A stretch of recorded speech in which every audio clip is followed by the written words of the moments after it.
Abigail here from Evening Star Astrology. I hope you're all doing well today. Thank you for being here and thank you for coming to another video. Today's video is a get ready with me / spiritual chat. So I'm going to be doing this makeup look, this like mod inspired fun makeup look, and also chatting a little bit about the Hierophant, which is our card of the year for 2021. Spiritual bypassing and intuitive self-care. I was very inspired to make this video by these two books. This one I read back in October of last year, and this one I've just finished a couple days ago. Plus a couple of my own thoughts, my own musings, if you will. And like I said, this is a bit of a chatty video, so probably gonna be a bit longer. So if you want to grab a tea, grab a snack or something, settle on in, and when you're ready, let's get into the makeup. I also did want to touch on the fact that we are in a Hierophant year. Going in first with my NYX primer. So for those of you who are familiar with tarot and numerology, you know that each year is given a major arcana card and any minor cards that associate with that. And because 2021 is a 5-year, 2 + 2 + 1 is 5, the Hierophant card number 5 in the major arcana is the card of the year. So what does this mean? Basically, the card of the year defines collective overarching themes. We will see the archetypes of the card of the year expressed throughout the year. And then on a more individual level, it offers guidance and perhaps direction on where to set your New Year's goals, what should be a priority, what maybe shouldn't be a priority, etc. So with the Hierophant this year, the Hierophant card number 5 in very, very traditional, like predating the Rider-Waite deck, was actually known as the Pope. And it's been changed to the Hierophant since, but it still holds a similar ideology of a spiritual teacher. In this Hierophant card, we have the spiritual teacher, who I love that it's a woman or femme person, and then 2 students who they are teaching. And so with this card, you could either be the teacher or you could be the students seeking out a mentor. Hey y'all. I don't know if you can see this in the frame, but... So like I said, 2021 is a Hierophant year, and the Hierophant represents spirituality, spiritual teachings, finding a teacher or a mentor, and then also systems, institutions, such as like college systems, ecosystems, both in the sense of ecological, environmental systems, and also to an extent like the ecosystems that we create in our own worlds. Ecosystems and hierarchies that we create with the people around us, the earth around us, places, people, things, etc. While we continue talking, I'm just gonna add some of my Milk brand foundation. So if you're watching this channel, I'm going to assume that you are at least somewhat interested in spirituality, or you're a very supportive friend or family member, in which case, thank you for watching. But the Hierophant is a really welcome change after 2020, which was an Emperor year. And with all tarot cards, there's the positive manifestation or interpretation of it, and then there's the shadow side. And I've only talked about the positive side of the Hierophant so far. We'll get into the shadow side in a moment. But in 2020, we really saw the negative manifestations of the Emperor, of power systems that are outdated, that don't work, that are restrictive, oppression, being too rigid in tradition. Emperor is obviously related to leadership, and we saw the shadow side of being greedy with leadership and also ineffective leadership, especially in the United States. And so the Hierophant offers some opportunity for change. The number 5 is associated with change. It's associated with the goddess Eris, goddess of discord. And so the combination of the number 5 Hierophant tarot card along with the astrology of this year, we have some changes on the horizon. It's not just gonna happen on its own. We will have to do the work, but changes could be coming if we take the proper action. Anyway, all that to say that 2020 was an Emperor year. And there was a lot of talk last year about be your own daddy. And that also had to do with everything in Capricorn, which is ruled by Saturn. There was just a lot of energy of pull yourself up by your bootstraps, which I know that phrase is problematic. I have a degree in history. I understand the roots of it and why it's all bad. But anyway, last year it was very much be your own daddy. Be the structure that you need, be the guidance and support that you need. And this year with the hierophant, the energy is more be your own teacher. Because like I said, with the hierophant, there is an element of seeking out a mentor, seeking out someone who you trust, who you admire and look up to, and who you want to learn from. And at the same time, we hold so much internal wisdom that we have a lot to learn from ourselves. And so this year, yes, of course, seek out mentors, listen to other people, get other perspectives, all of that. And also learn to be your own teacher, learn to learn from yourself. Tap into your intuition, listen to your needs, listen to, I don't know, any downloads that come through, and be your own teacher as needed. My skin is so dry today that I don't really want to overdo it on the foundation, but I also want to cover up blemishes and dry patches. By the way, this is a dry patch, it's not a cold sore or anything. We love winter and we love indoor heating systems that just dry you out. So now I'm gonna go in with some of my Tarte setting powder, set my under eyes, and brush a little bit over my whole face for a bit of an even finish while I talk a little bit about what the hierophant means for us this year. Because like I said, the card of the year, it exists, it's there, whether you want to leave it or take it. And if you do want to take the advice and work with the intelligence and the messages and the wisdom of the hierophant, what does that mean for you this year? First of all, get into spirituality. If you haven't had a spiritual awakening, you might have one this year, and you may see more people tapping into their spirituality, especially on social media, because that's how we're sharing ideas these days, because we don't really see that many people in person. And so you might go on social media and it's just oversaturated with like everyone and their mom sharing their crystals, or they're coming to Jesus, or whatever spirituality you're into. Like there's gonna be a big emphasis on that this year. But I especially want to touch on the teacher/mentor aspect of the hierophant, because nowadays with social media, finding mentors or people who you look up to is easier than ever. There's YouTube, there are podcasts, social media in all its various forms. It's really easy and accessible to find people who share messages that inspire you, that you want to learn from, etc. However, the shadow side of the hierophant is mentors who take advantage of the people who are listening to them, or mentors who frankly aren't qualified. And I don't want to ever discredit anyone based on their life experience or their knowledge or their age. Be careful of who you listen to, and just be aware, I'm not saying like put everyone through like a 10-point verification process of like, do they cite their sources in their YouTube videos? Because most people don't. But if you are looking for someone to listen to, or if you are listening to someone, especially someone in the spiritual realm, make sure that they actually know what they're talking about, and make sure that they actually like are getting information from reliable sources and they're not just kind of like pulling things out of their ass. But yeah, I guess what I'm saying is that with this year as a hierophant year, you will see more people talking about spirituality. And if that's something that you want to learn more about or pursue, be aware of who you listen to, because obviously we have wonderful gurus and, you know, therapists and astrologers and witches and tarot readers on Instagram and YouTube, which are free and accessible, who have so much wisdom to share.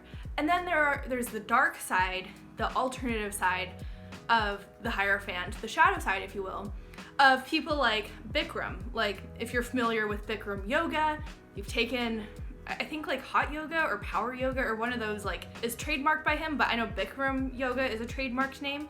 And he abused like young girls in his program because he had this authority and this position of being a spiritual teacher, this guru, and used that to manipulate people into abuse. And obviously Bikram is an extreme example of the abuse of power that the hierophant can give. However, this can manifest in other ways. For example, you're on YouTube, you're watching a spiritual person talk, and you're like, wow, this is really cool.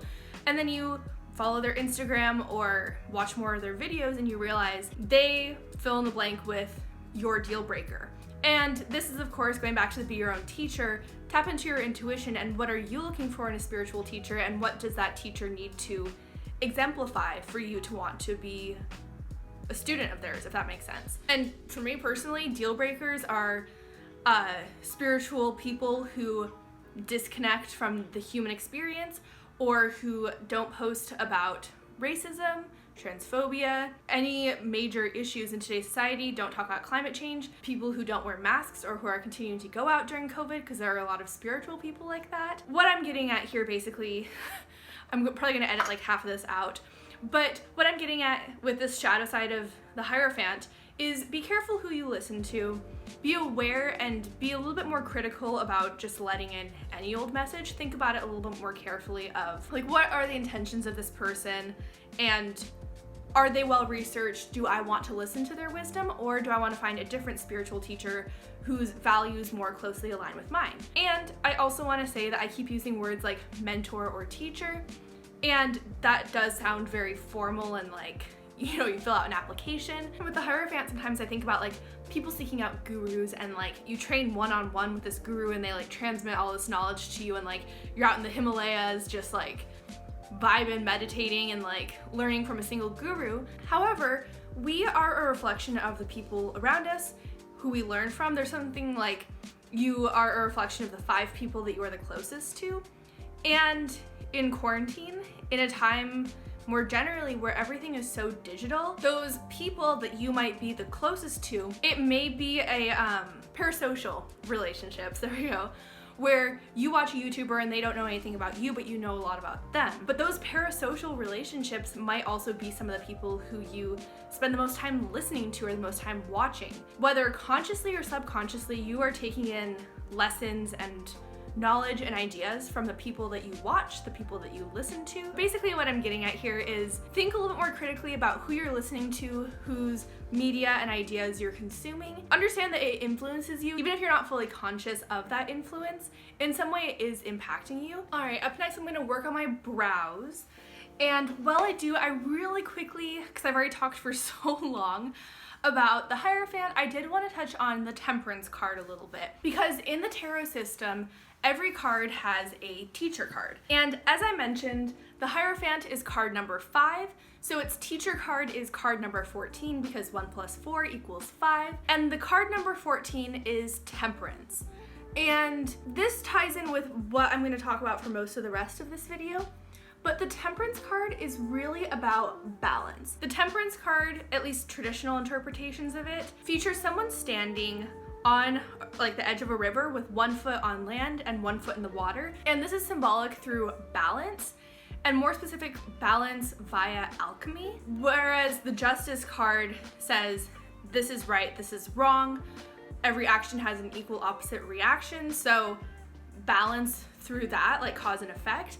The temperance card is more balancing your internal landscape and your external world, kind of creating the life you want while keeping everything in balance, understanding that it's never going to be exactly 50-50, but working to try and create some semblance of balance. All of that to say that with this emphasis on spirituality this year, this emphasis on critically analyzing who we listen to, who we respect, who we view as spiritual teachers, as our guidance, mentors, whatever, there can be a bit of a pull or an overemphasis on spirituality in our lives. So the temperance card this year really wants to remind us that although spirituality will be a bigger focus this year, you still are a human who has to exist on Earth, so don't forget to balance out your spiritual life with actions and, you know, doing things here on Earth. For my brows, I'm gonna take my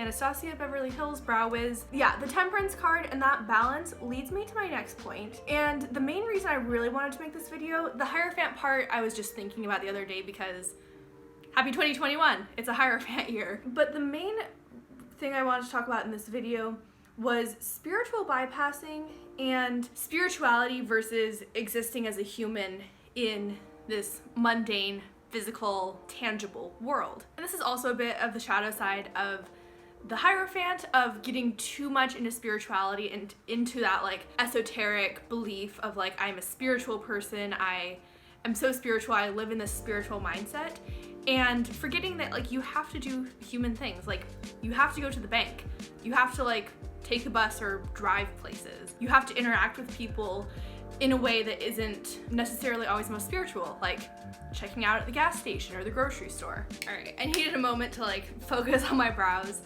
and not try and talk at the same time. But the main reason I wanted to make this video today was mainly to talk about spiritual bypassing and why it's so important to be grounded in the physical and real world. Along the same lines, I also wanted to touch on the fact that spirituality is not separate from our human everyday life. And something I forgot to mention earlier is that the hierophant, I keep like signaling back to this card, which I don't even know if you can see, but the hierophant has to do with spirituality and with systems and structures.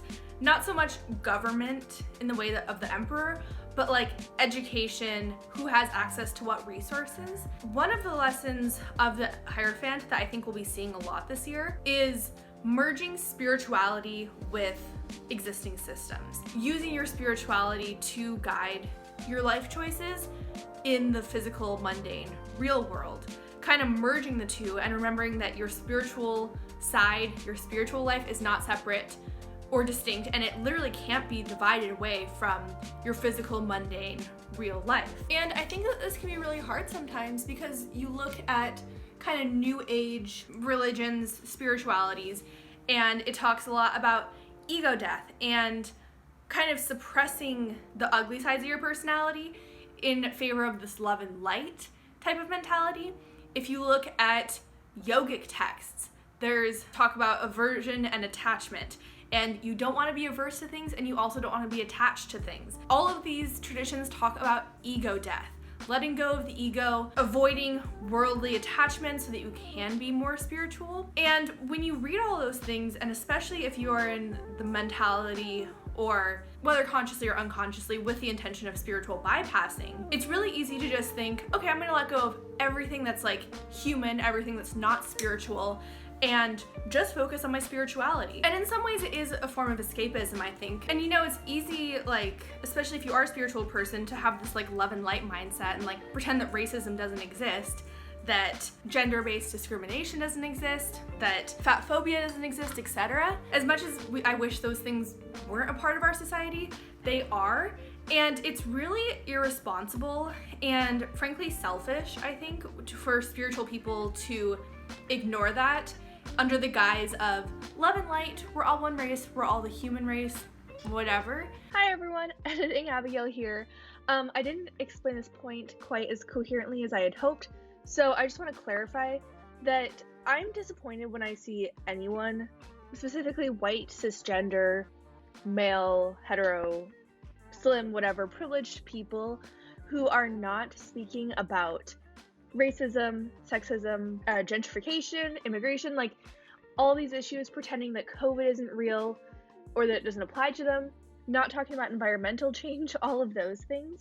But I find it especially infuriating when spiritual people don't talk about this. They ignore it under the guise of spirituality, but being spiritual or spiritually inclined is not an excuse to not care about worldly issues. And quite frankly, it's kind of counterintuitive because a lot of spiritual belief systems are about like making the world a better place, being kind to other humans, all of that. And you can't really do that if you pretend that racism doesn't exist. And claiming that you're spiritual and you have this love and light, whatever, and that you love and care about all humans, yet you're like going on vacation and then there's a pandemic going on, that seems really hypocritical to me. Basically what I'm getting at here, from my perspective, as someone who cares about equity and equality in the world, when I see spiritual people who are like, love and light, I'm so into philosophy and spirituality and like this higher 5D world, it's like, that would be awesome if we could all be at that level of consciousness, but we have to address a lot of like racism and sexism and xenophobia, generally speaking, before we can get to that point. And if your spirituality doesn't include caring about people in this real world, then I don't know what the point of it is. Okay, back to the video. I'm trying to empathize a little bit with the people who do have this like kind of love and light mentality of, I want the world to be healed. And it's like, cool, but you actually have to be engaged with the world. You can't just wish for these things to happen and meditate on them and think like, how nice would it be if our world was peaceful, if racism didn't exist, if the pay gap didn't exist. But the thing is that these things do exist, and in order to be a responsible human, I think you do have to be involved in them. And your spirituality practice is really one-sided if you don't. Okay, I took a moment to finish my brows. This is something that Robert Augustus Masters talks a lot about in spiritual bypassing, is that you can't just separate yourself and think like, I'm a spiritual person, I do spiritual things, I don't engage in the world. You are a human living a human life at the end of the day. And while I think that we all have a spiritual side, and I think that side is beautiful and worth exploring, you have to hold space for both sides of yourself, for both identities to exist at the same time. I think that that's something really important when looking for a spiritual mentor, someone who you're gonna listen to. If they are only in the esoteric world and not grounded in, frankly, reality, might be worth reconsidering that mentorship or looking up to them in that way. And also in your own personal life, where it's important to understand that you can't just use spirituality as a way to fix everything. It's a band-aid that will fix things for a while, but if you have trauma to process, if you have patterns to unlearn, shadow work, etc., spirituality isn't going to fix those. It's going to cover them up for a while, and then it will be, quite frankly, even harder to process those once you come back to them. I'm going in with my NYX primer now to get my eyelids ready. I have been wanting to try a classic mod 1960s makeup look recently, so we're gonna give that a shot. So to dovetail off of what I was saying before about spirituality and your human existence not being separate, I was thinking about it earlier in the sense of caps that you take on and off, or suits, or masks of, okay, I'm going to my job for the next 8 hours, time to put on my human cap, my world earth cap. And then I come home and I do yoga and I meditate, so it's time to put on my spiritual cap. And then I need to run to the grocery store, so put on my human cap so I can talk to people again. Your spiritual life and your human, real world existence, they don't need to be separate, and quite frankly, they aren't separate, which leads me to my next point, that anything can be a spiritual practice if you have the intent of it being so. And I think this is very obvious when talked about in the realm of cooking a nice meal, having a bath or a shower that's more spiritually intentioned. However, this can apply to literally anything, your morning walk to the bus or your drive to work. That can be spiritual if you have the intention of it being so. If you want to be spiritual, you can. If you want a certain practice to be spiritual, you can. And if you're trying to integrate spirituality into your life more, so it's not this discrete thing that you do at the new and the full moon or every Sunday morning or whatever your spiritual practice is. Try to incorporate spirituality more into your everyday. Recently, my morning coffee has been a spiritual practice, and this could be literally anything for you. Taking a morning walk, obviously yoga, meditation, or cooking yourself a healthy and delicious meal. Whatever it is, there are some really great ways to incorporate spirituality into your daily practice.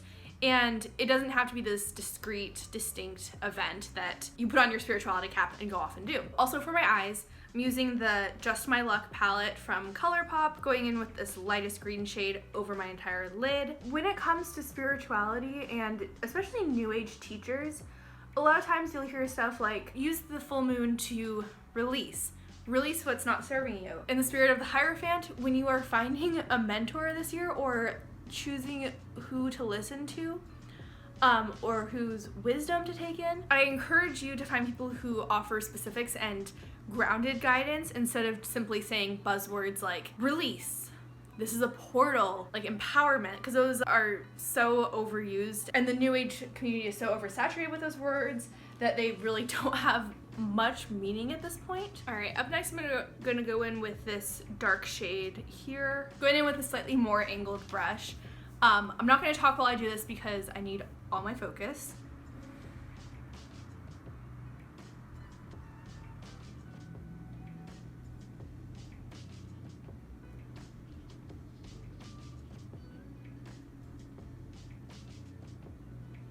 Okay, so I think I have the shape of this upper line. That was so challenging. I am not very skilled with an angled brush. At a certain point I have to quell my perfectionistic tendencies and just call it good enough. But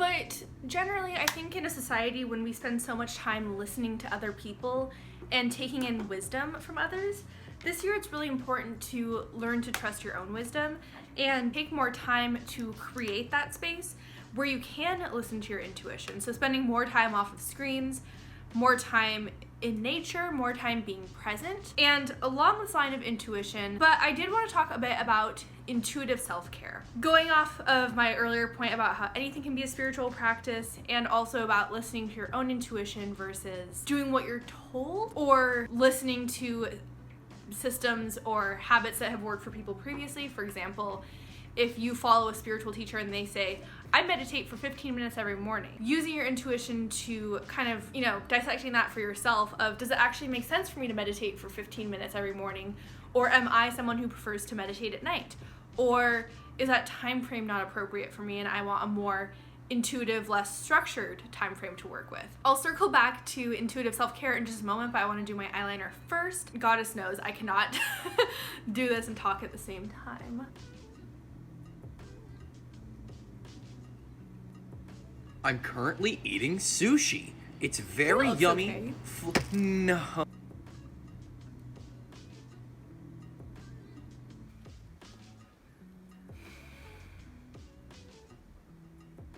Okay, so here is the makeup look minus mascara, of course. The tail on this eye is too thick, but I've been filming for a really long time, so I'm just gonna call it good enough. Again, perfectionistic tendencies. Not everything needs to be perfect. But going back to intuitive self-care, and while most of what I've talked about in this video thus far, mostly regarding the spiritual bypassing stuff, of course, has come from these two books, as I mentioned at the beginning of the video, but this last part is mostly stuff that I have thought of on my own. So intuitive self-care. I saw something on social media from this Australian gal. Her name is Freya Haley. Found her on YouTube, followed her on Instagram, etc. And she made a post about a month ago, maybe, about how we should be careful to not let self-care become something else that needs to be done perfectly. Because there are so many things that we have perfectionistic tendencies with, like our makeup, like I'm dealing with right now. And it can be easy to slip into this mindset of I have to meditate this many times a week or it's not worth it. Or I need to do at least an hour of yoga, and if it's less than an hour, then it's not a good practice and I can't count it. It's so easy to get into this dangerous rabbit hole of just needing to do self-care because you're told that you should. And I saw that and I was like, yeah, that makes sense. I thought about it a lot during a yoga practice I had that day. And through that, this story is going somewhere, I promise. But not only do I have the tendency to do self-care in a very perfectionistic way of setting high expectations for myself, when the reality is that doing yoga is not always a form of self-care. And if I am exhausted or sore or drained, or if I have other things that really need to get done, those are different forms of self-care that aren't necessarily the prescribed self-care I had planned for myself that day, but they are just as important or just as worthy or just as beneficial. What I'm getting to with all of this is that self-care can be, and oftentimes is, a spiritual practice. Again, anything can be a spiritual practice if you set the intention for it to be so. All too often I think that self-care can be something that we need to do to show that we love ourselves. I wouldn't say competitive, but almost a little bit performative of look how much I love myself, look how much I do self-care. Maybe this is just in my brain, but I think that self-care is not one size fits all. And I think that there needs to be a certain amount of flexibility and intuition that goes along with self-care. Okay, sorry, I got really focused on my mascara and lost my train of thought. Bear with me, man. I lost my train of thought. I'm gonna go with my setting spray now, just to set everything before I do blush. But like I said, I lost my train of thought and I don't remember where I was in my talk about intuitive self-care. But this year, one thing that I'm working on within myself, and something that might be helpful for some of you out there, but to do self-care because it actually feels good for you and is caring, and not use it as something else that needs to be done perfectly or always in the same order or always in the same way. Sometimes self-care looks like doing yoga and meditating and turning off your phone. for a while. Other times it looks like going to bed early. Other times it's creating a budget sheet, working on your finances. Sometimes it's like cord cutting or blocking people on social media. Other times self-care is watching your favorite shitty TV show for hours at a time. And as Freya Haley said, don't let self-care become something that needs to be done perfectly, and also allow it to be fluid and flexible and follow your intuition. Like, certain self-care techniques might work for you really well at certain times, and other times they don't, and allow those to evolve and change. And finally, self-care can be a spiritual practice if you choose for it to be, just like anything else, if you have the proper intention. Okay, I think this look is all done. So this is the finished look. I hope you enjoyed this video. I hope that you enjoyed the makeup look. And I also hope that my thoughts were coherent enough to edit down into something intelligent and inspiring. Anyway, if you did enjoy this video, please leave me a like, comment down below, let me know what you thought of the makeup, what you thought of my thoughts, ideas, if they sounded as good in this video as they did in my head while I was thinking about them. Please subscribe if you aren't already. I hope you all have a lovely week, a lovely hierophant here, and I will see you in another video very soon. Bye!